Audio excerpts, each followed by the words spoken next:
नमस्कार दोस्तों, मेरा नाम है राहुल यादव और आप सभी का स्वागत है इन्वेस्ट राइट की एक नई वीडियो में। दोस्तों, आज की वीडियो का टॉपिक है, अगर महीने का 15,000 रुपये म्यूचुअल फंड से चाहिए तो कितना इन्वेस्टमेंट करना पड़ेगा। एक सर ने एक मेल आईडी से कमेंट मुझे किया है, इनकी एज 63 ईयर्स की है। 63 ईयर्स की एज में म्यूचुअल फंड में इन्वेस्ट ये करना चाहते हैं। इनका कहना है कि मुझे 15,000 रुपये महीना यहां से मिलता रहे तो कितना इन्वेस्टमेंट मुझे करना होगा। सर, सबसे पहले तो आपका बहुत बहुत स्वागत है हमारे यूट्यूब चैनल इन्वेस्ट राइट पर। मैं सभी व्यूअर्स की तरफ से आपका स्वागत करता हूं। चलिए बात करते हैं आपके टॉपिक पर। सर देखिए, आप इन्वेस्टमेंट करना चाहते हैं म्यूचुअल फंड में, बहुत अच्छी बात है, लेकिन आपको एक चीज ध्यान में रखनी है, जो आपकी एज है उसके हिसाब से आपको बहुत ज्यादा हाई रिस्क वाले फंड में पैसे को इन्वेस्ट नहीं करना है। कोशिश करनी है थोड़ा सा कम रिस्क वाले फंड्स में आप पैसे को इन्वेस्ट करें, क्योंकि देखिए म्यूचुअल फंड में सभी तरह के फंड्स अवेलेबल हैं, लेकिन अभी लोग क्या करते हैं कि ज्यादा रिटर्न्स के चक्कर में हाई रिस्क वाली कैटेगरी में पैसे को ज्यादा इन्वेस्ट कर देते हैं और कई बार वहां पर जैसे मार्केट कंडीशन कई बार डाउन हो जाती है तो उन फंड्स को उठने में, उन फंड्स के जो रिटर्न्स हैं उनको जंप लेने में काफी टाइम लग जाता है और उस समय उनको लगता है कि यार हमने गलत जगह पैसा इन्वेस्ट कर दिया, हमें पैसा यहाँ से विड्रॉल कर लेना चाहिए। पैसा विड्रॉल करने पर और भी ज्यादा लॉस होता है, इसलिए कोशिश करें म्यूचुअल फंड का जो सिलेक्शन है, आपके जो फंड्स के जो सिलेक्शन है वो बहुत सोच समझ कर करें।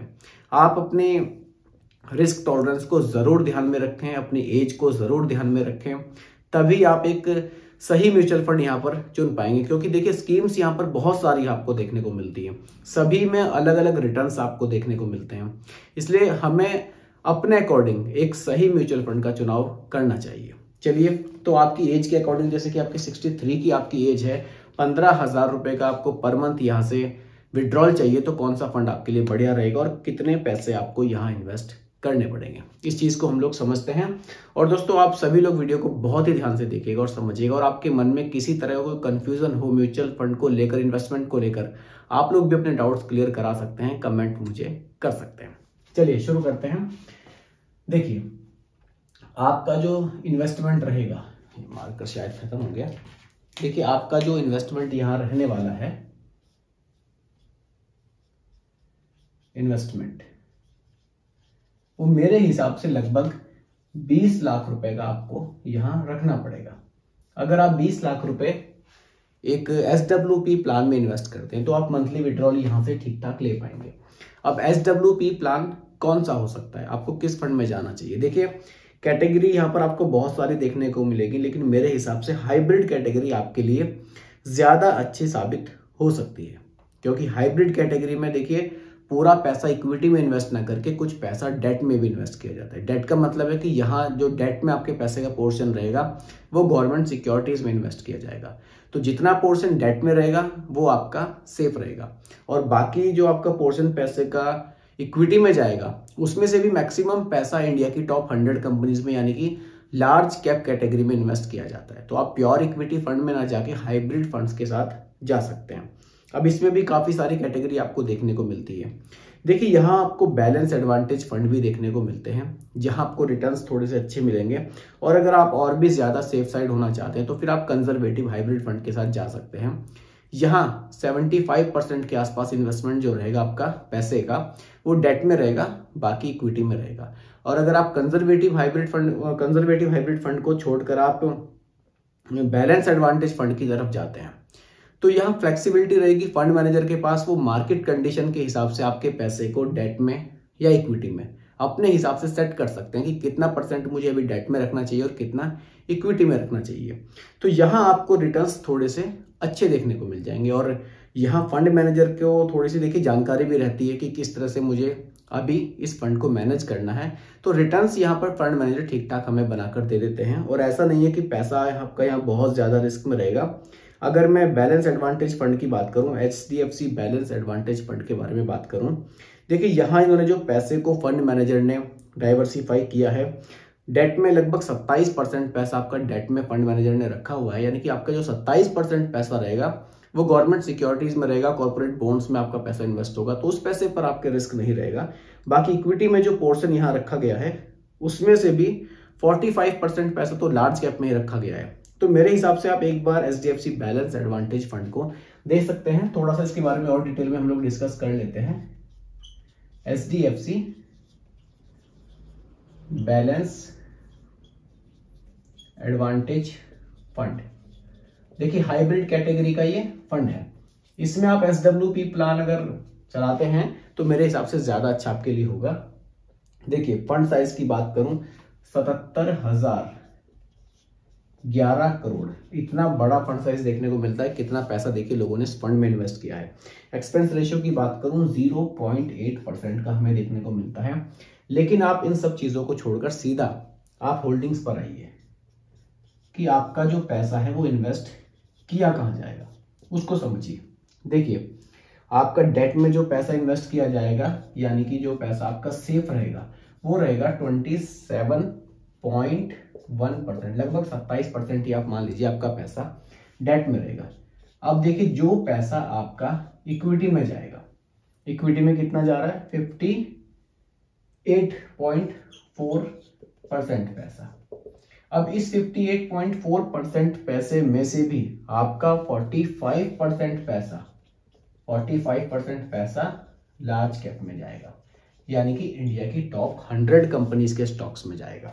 तो इस तरह से आप समझ सकते हैं कि इस फंड में इन्वेस्ट करने में कितना रिस्क आपको देखने को मिलता है। देखिए रिस्कोमीटर के हिसाब से देखेंगे तो वेरी हाई रिस्क कैटेगरी में फंड आना ही है, क्योंकि पैसा इक्विटी में ज्यादा इन्वेस्ट हो रहा है। लेकिन अगर आप इसको थोड़ा सा डिटेल में समझेंगे कि रिस्क तो है, लेकिन किन फंड्स में किन स्टॉक्स में पैसा जा रहा है, तो शायद आपका डर थोड़ा सा यहाँ कम हो जाए। देखिए रिटर्न्स की अगर मैं बात करूं इस फंड ने कैसे बनाकर हमें दिए हैं, सीधा लास्ट के 10 इयर्स के रिटर्न्स की बात मैं करूंगा कि लास्ट 10 इयर्स में इस फंड ने कितने रिटर्न्स हमें डिलीवर किए हैं। एनुअलाइज्ड रिटर्न्स की बात मैं कर रहा हूं, 17.80% के रिटर्न्स इस फंड ने जनरेट किए हैं, जो कि बहुत ही बेहतरीन रिटर्न्स हैं। लेकिन फ्यूचर में भी क्या इतने ही रिटर्न्स मिलेंगे, इसकी गारंटी म्यूचुअल फंड में नहीं होती। इसलिए रिटर्न्स का हमें हमेशा ध्यान में रखना चाहिए कि रिटर्न्स कम या ज्यादा हो सकते हैं। चलिए अब बात करते हैं SWP प्लान की। अगर आप इस प्लान में 20 लाख रुपए इन्वेस्ट करते हैं, 20 लाख, रिटर्न्स की अगर मैं बात करूं, रिटर्न्स देखिए 17% से ज्यादा के रिटर्न्स पास्ट में मिले हैं, फ्यूचर की गारंटी नहीं है। एग्जाम्पल के लिए रिटर्न्स हम लोग ऐसे लेकर चलेंगे जिनकी पॉसिबिलिटीज ज्यादा रहे कि हाँ इतने रिटर्न्स हमें देखने को मिल सकते हैं, और जो मंथली विड्रॉल रखेंगे वो उससे भी कम रखेंगे। समझते हैं कैसे। देखिए 17% से ज्यादा का मिला है, उम्मीद करते हैं कि फ्यूचर में अगर हमें ये 13% के एनुअलाइज्ड रिटर्न्स भी दे देता है, इतने हम लेकर चल रहे हैं, पहले ही बहुत घटाकर हम लोग चल रहे हैं। मंथली विड्रॉल देखिए, मंथली विड्रॉल जो 20 लाख पे हम रख रहे हैं वो रख रहे हैं 15,000 रुपए। अब 15,000 रुपए जो हम रख रहे हैं 13% के हिसाब से ज्यादा बनता है। हम जो 15,000 रख रहे हैं वो हम रख रहे हैं 9% के हिसाब से, कि कम से कम ये फंड 9% तो दे ही देगा। जब पास्ट में लगभग 18% दिया है तो फ्यूचर में कम से कम 9 तो ये फंड बनाकर हमें दे ही देगा। इतनी भी खराब कंपनियों में पैसा इन्वेस्ट नहीं किया है फंड मैनेजर ने कि हमें 8-9% भी ना मिले। तो अगर 9% भी मिलता है तो हमारे जो 15,000 रुपए मंथली विड्रॉल है ये हमारा बराबर चलता रहेगा। और अगर हमें 13% मिलता है तो पैसा हमारा ग्रो भी होता रहेगा। अब देखिए ड्यूरेशन हम रख लेते हैं अगले 20 ईयर्स की। मान लीजिए आप अगले 20 ईयर्स के लिए इसको फिक्स करके छोड़ देते हैं कि भाई 15,000 रुपए महीना मुझे मिलता रहे।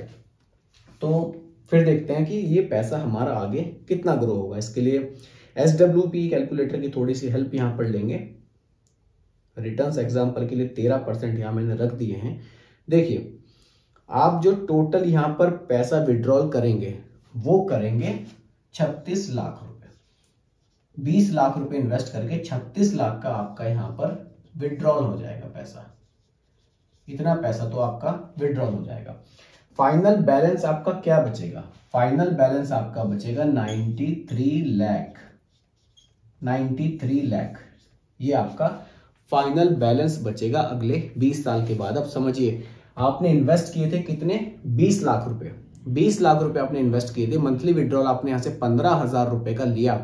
कितने साल तक? 20 साल तक। टोटल विड्रॉल आपने 36 लाख रुपए का यहां से ले लिया है।